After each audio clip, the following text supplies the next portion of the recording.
Guys, it's Quanah. Welcome back to my channel. Hope you guys are having a spectacular day over here. I just finished watching Ma Rainey's Black Bottom, featuring the amazing Viola Davis and the incomparable Chadwick Boseman. May he rest in power. And so we're going to dive into the film and the script, or original script by August Wilson, and talk about our thoughts on it and what messages he was trying to send. If you haven't done so already, come on and join the family over here where we talk about films and what makes them great by clicking the subscribe button and joining in the conversation down below. Hopefully you have had an opportunity to watch the film because there will be spoilers for the film, but I will start with my non-spoiler review and just a general recap of what the play is. This film adaptation was directed by George C. Wolfe, based off of the screenplay written by Ruben Santiago Hudson, who is a phenomenal actor. He was really popular in the 80s and early 90s. You would see him in films all of the time, and he is a phenomenal talent. And of course, Viola Davis, who is my favorite actress, and I don't know why she might not be yours. People have referred to her as the Black Meryl Streep, and I think that she is the Viola Davis. End of discussion. And of course, Chadwick Boseman, who in his short film career has given us some phenomenal roles, and this is no exception in his final on-screen role, which is very heavy as you watch this film, because he brings the same level of talent that he always brings, but the idea that we will never see this man act again, except for the roles we already have, it is bittersweet because he is so great in this film. So it is very bittersweet, very heavy. I did cry, both because of the film itself and because of the knowledge that we will not see Chadwick Boseman on screen again. And this is just a great cast of characters. If you haven't done so already, there are a couple of August Wilson related pieces on Netflix right now. There is a documentary produced by Viola Davis and I believe John Legend called Giving Voice, and it is about the legacy of August Wilson, and it's about a monologue competition for high school students that takes place every year. They take 1 year and they film about 12 students and they follow their journey to compete in this competition. And it starts in their home schools around the country and takes them all the way to Broadway, where the winners get to perform on a Broadway stage. And then, of course, there is an overall winner. Excellent, excellent documentary. Great job. There's also a behind the scenes making of Ma Rainey's Black Bottom documentary that Netflix triggers you to watch after the end of the film, and it is must see. The film itself is very short. The film is only an hour and 34 minutes, and it takes about, I think the documentary or behind the scenes look is about 41 minutes. It's definitely worth the watch. You get so much information about the process of making this film, and it just reminds you why this movie is definitely going to be an Oscar contender. So the overall premise or synopsis of the play slash film, I'm going to kind of use those interchangeably here because it is first a play, is that it takes place in a day in the life of Ma Rainey, who is a pioneer in the jazz music. She is literally probably the first jazz singer star, mega star, and it takes place while she's recording her album Ma Rainey's Black Bottom, and along with a couple of other songs in Chicago. She was mostly known for her tours in the South, and so she's in Chicago, and you kind of get a glimpse of the impact of traveling from the South to the North, the expectations that a lot of African Americans had about how their life would be different once they had arrived in the North, and how those expectations were often met with disappointment.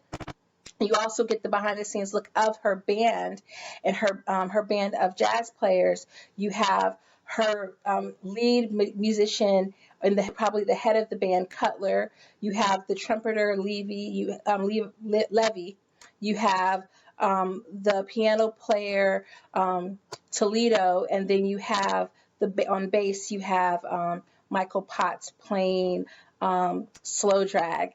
And so It's a look at both Ma Rainey and what she had to contend with being a Black female queer woman, star, singer, trying to create her art and being dependent upon the white music industry to distribute her art and what that looks like. But you also get these men and how their lives have been impacted by their own journeys and the intersections of all those things. This is probably my favorite film of 2020, and it will probably go down as one of my favorite films of our time when you're talking about the artistry of what a good script will give you and the craft of good actors. And not to take away anything that the director, George C. Wolfe, has done on the screen. I think he does a phenomenal job. You get all of these images of different types and shades of Black people throughout the movie that are really incredible and impactful. But not to take away from his craft, I think the real weight of this film really does rest in the acting chops of Viola Davis, of Chadwick Boseman, of Glynn Turman, of Coleman Domingo. I also credit to the costume designer who was incredible in this, but I think it really does rest on the characters and the actors who portray them, and it's a phenomenal film. In terms of going deeper into the themes, which I want to do now, I want to talk about what is this film saying, because when you end this film is definitely going to give you a satisfaction of spirit because you're witnessing masterful talent on screen, but there's an incredible heaviness that you should be feeling and an uncomfortableness that you should be feeling, and which is going to make some people not like this film. You should be uncomfortable, and that was one of the things that August Wilson often brought to his plays, was this feeling of, I'm not going to let you leave the theater being comfortable in your feelings, being comfortable with the lives you're living without acknowledging the struggle that the everyday Black person faces in America. And his plays are all about the everyday Black person, whether it's a jazz singer and the musicians who play with her, or whether it's a family like in the film Fences.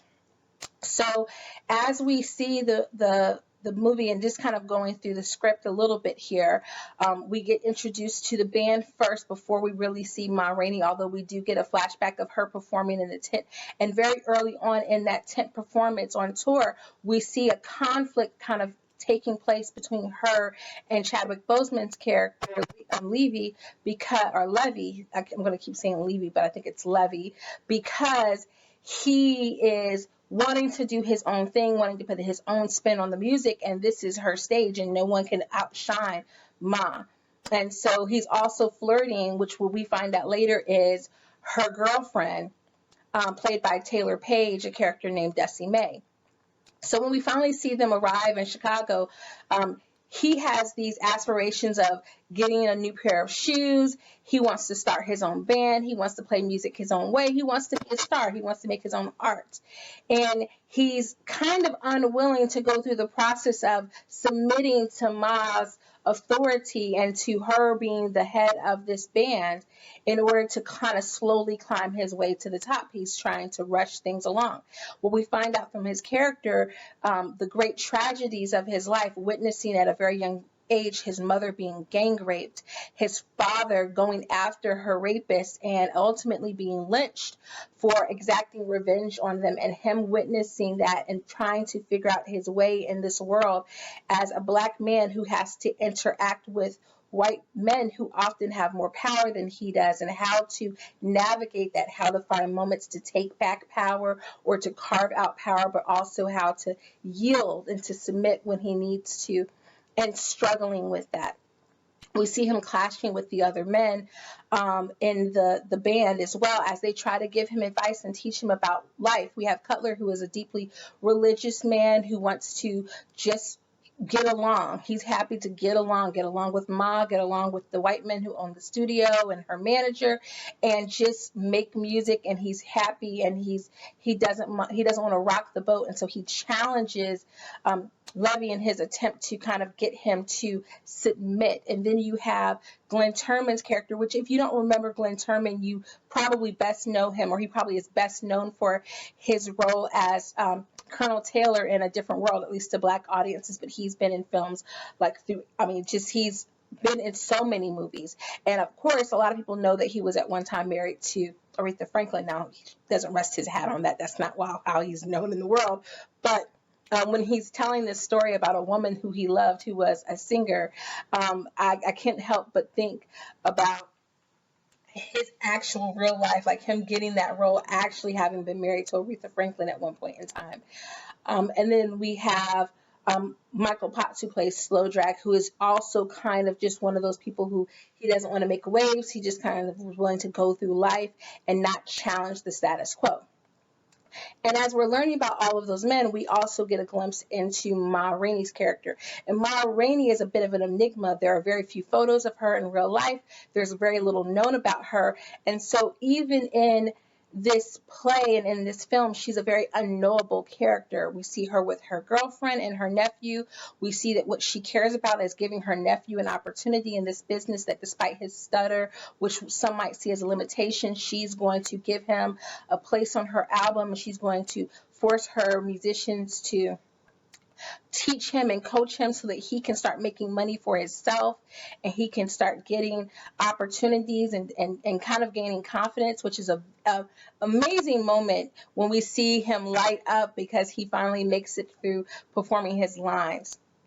We see her with her lover, Dusty May, who is also flirtatious and seems to be a bit of a social climber, like she's possibly only with Ma because of what Ma can afford her. And so she's very quickly willing to allow herself to be flirted with and to be seduced by Chadwick Boseman's character. And then Ma herself, who is really fighting against these white men, her manager, and then the owner of this studio, because they want to record her voice, and she knows by them recording her voice, them selling her records, it's giving them a certain amount of power over her, and she is not a powerless woman. She's a woman who takes power for herself. She makes her own art. She makes her own terms, and so she's letting them know that I might be doing this, but you're doing this for me. I'm not doing this for you.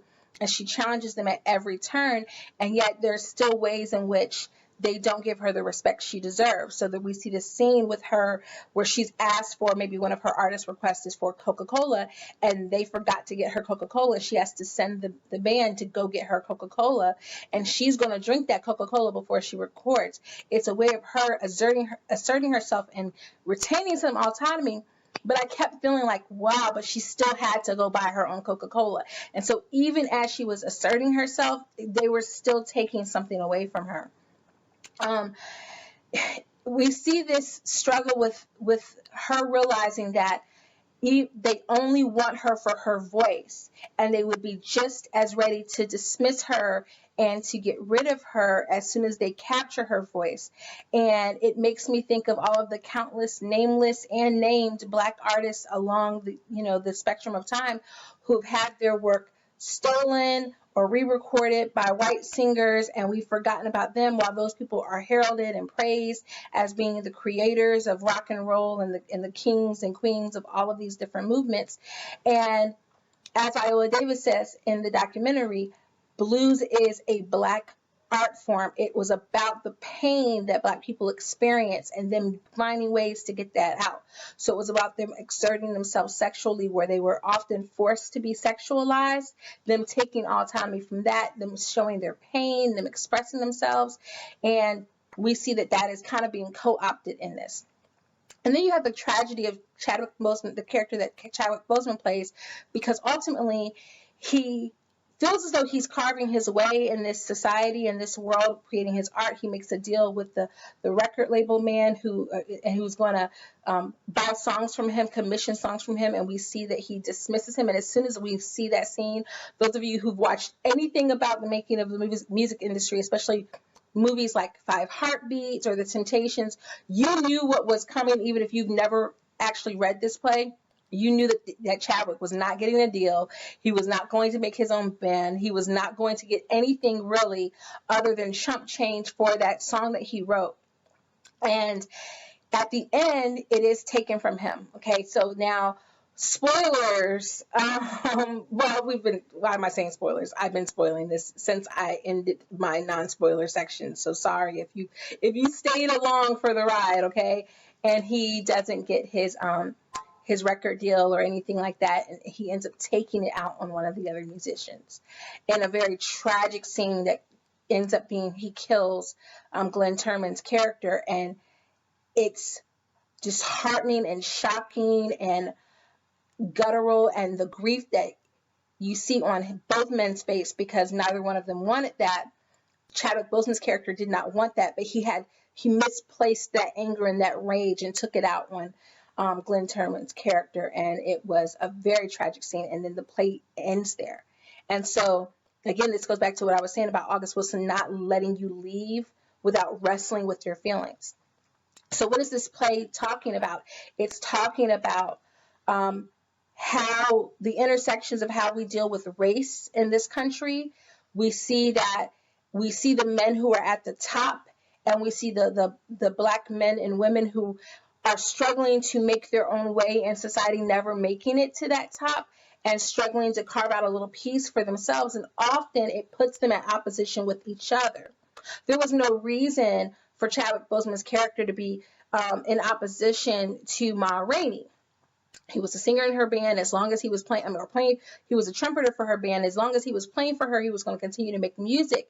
And perhaps if he had learned more and waited more, we can say maybe his dream would have come to fruition. But we also can see like the untangible nature of the American dream, that it's futile in a lot of ways, because even as Ma Rainey has made it, we know that she doesn't own her voice. We know that she ultimately doesn't own her legacy, that she is this woman who has forgotten for a long segment of time. And it is only through us unearthing these characters, these stories like August Wilson, bringing her back to life, that we actually remember the history of these people. And they're often forgotten. And not only are they not remembered in history, but they did not get their just desserts in the living in their time on earth. And so when you're watching Ma Rainey, it's easy to, one, remember that you're watching Viola, because in many ways Viola disappears, but she's also ever present, and you can see how much she is like Ma Rainey. She is a woman who definitely has reached, like, I don't even want to say the pinnacle, because we don't know what she can still do, but she has reached areas of acclaim in her art, but then there's so many doors and places that she's still shut out of as a dark-skinned black woman of a certain age. And so while she can demand certain things because she's reached a certain status, will she ever get the real benefits of her talent? Because she's a massive talent. And in Chadwick Boseman, it was a frustration that I felt watching that last scene with him and seeing how powerful that was and how much that moved me, and knowing that this was the last piece of art we would get with him, and knowing that as I was watching this, I was like, thank you, Academy, you should have given him an Oscar for Get On Up. Like, that man became James Brown and was transformative, and he disappeared, and you felt like he was James Brown. And it made me think of Denzel Washington with Malcolm X. Yes, he's gotten Oscars since then, but we all know he should have gotten one for Malcolm X. Or Whoopi Goldberg should have gotten one for playing Celie. When these people literally disappear and become these characters to the point where no one else could ever be that character in that way, that is artistry. And no one, every single person on the planet can't be rewarded for their artistry, but there's so many times where people of color, especially black people, are left getting the scraps and having to fight double or triple for what they deserve, especially for the way that they transform on screen, that it left me feeling a little hollow. Not because of anything with the film, but just the knowledge of that. The film was so powerful, so impactful, amazing. Chadwick deserves an Oscar. He deserves an Oscar, not particularly for this role, although I kept thinking, wow, this character is really outside of the scope for him, because we know that he was a deeply religious and faithful man. He usually plays characters of great faith. Here he's playing a character who's struggling with faith and with the idea of faith, and that there's a sense of like hopelessness in that. And for him to play that, that's so outside of his normal scope that it's very transformative in that way. But also he deserves, because he should have gotten it for 42 or for Get On Up. Like, there's all these roles that he did phenomenal, transformative. Get On Up, okay? Just agree with me down in the comments that you think he should have gotten an Oscar for Get On Up. Please, please, please, just do it for me.